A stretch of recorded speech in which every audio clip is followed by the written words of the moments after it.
What's good, YouTube? It's been a while since I've been on this YouTube spectrum. Had to do some introspective searching, you can call it, and just accumulate some more information. Just trying to really pass through this Michigan tundra, or pretty much any state that's above the parallels. Enduring this harsh winter, very brutal. It's been cold, but I mean today was selectively warm, warmer than usual. 30s is warm up here. Not warm, but you catch my drift if you live above the parallels. For people that live below, hey, enjoy every moment of it. I bet you like, man, 30s, that's warm. It's better than what it's been before, like teens and below freezing, like every day consecutively. Pretty much is the only day we had that's not been below freezing in a long time. I mean, 7 inches of snow in this winter. It's been a brutal winter. But anyways, I want to talk about the environment, and more distinctively being a product of your environment. Um, that's a very true saying, being a product of your environment. Um, as when you're a product of your environment, whether you grow up in an impoverished neighborhood or a very opulent neighborhood, they have their very distinct differences. I mean, one in an impoverished neighborhood can be really just had that familiarity with violence and um, just drugs and killings and all that stuff, and versus the opulent neighborhood who might be used to something like, um, just very, very serene and calm and peaceful, you can say. But I mean, either way, it's the nature of the effect. And I mean, it's definitely systematically designed like that. I mean, that's how everything's been industrialized. I mean, follow the rich white man, as they call it. I mean, so-called white man, but a lot of time wherever he goes, and that's where the money goes, and that's where it's concentrated. So a lot of time, you're a product of your environment, and that's where the money is going, to those opulent neighborhoods versus the inner city, the urban, so-called urban city or urban neighborhood, when it doesn't really receive funding. So I mean, you get a population or a generation that's just in a just perpetual state of hatred, violence, and you create those. But you create those circumstances for these people. So that's why you get a product of your environment.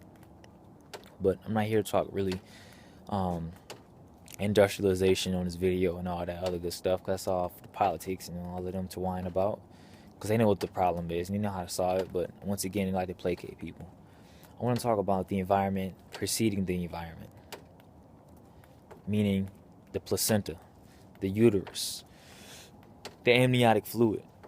I mean, the woman in particular, because that's where the first home is, inside the woman, inside the placenta, and it's linked through that umbilical cord, and you receive your nourishment through that blood supply. So it's like,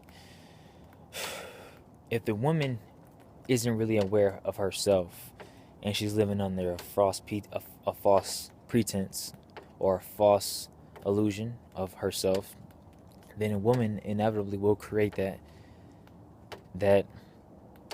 that being that will know the same thing or know the same fate. And I mean, women are just like portals. I mean, the womb is nothing more than a portal, and we manifest through that. And that's where the essence of life really comes from.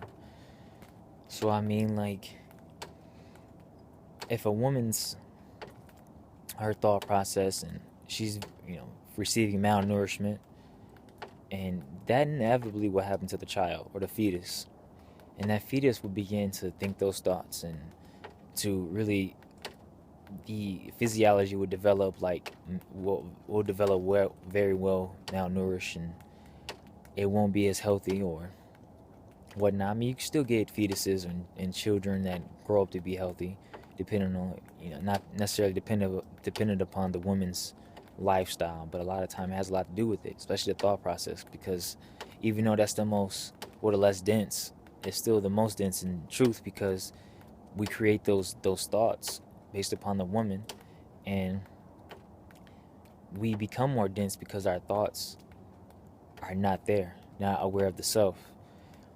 So I mean, like, it's critical for a woman to really know herself, for a family, really, but the woman is most important because if you educate a man, like an African proverb says, if you educate a man, you educate an individual. You educate a woman, you educate a nation. And I feel like a lot of women haven't really become aware of themselves yet. They're so immersed into materialism and living under this. I know it's really dark out here. I'm trying to get this light on, but they're not really aware of the self. So they live under this false pretense and thinking they know themselves and that they should play this role and be limited. And the nation crumbles because you're not educating the woman. The woman isn't really trying to educate herself or make herself aware of the self. So she lives this superficial lifestyle, and inevitably the kid ends up being like that a lot of the time, whether it be him or her. So it's critical for women to really know themselves and for us to really make women aware, as well as women make men aware, because they groom the kid. They're the nourishing factor of the children, the nourishing factor of that fetus within the placenta. So I mean, like, you're receiving that blood supply through the umbilical cord. You're receiving thoughts. You're receiving nourishment or malnourishment, whatever you want to call it. You're receiving the stress, the trauma, whatever the woman is going through, you're receiving it. And that's where you get birth defects. That's where you get psychological problems. And that's where you get, it doesn't have to be classified as something being bipolar or schizophrenia, but it can be just be classified of not knowing yourself. And you could say that's an illness, just not knowing yourself. They like to classify everything else as being schizophrenia or bipolar, or you just have some kind of psychological problem. But a lot of people haven't become aware of themselves.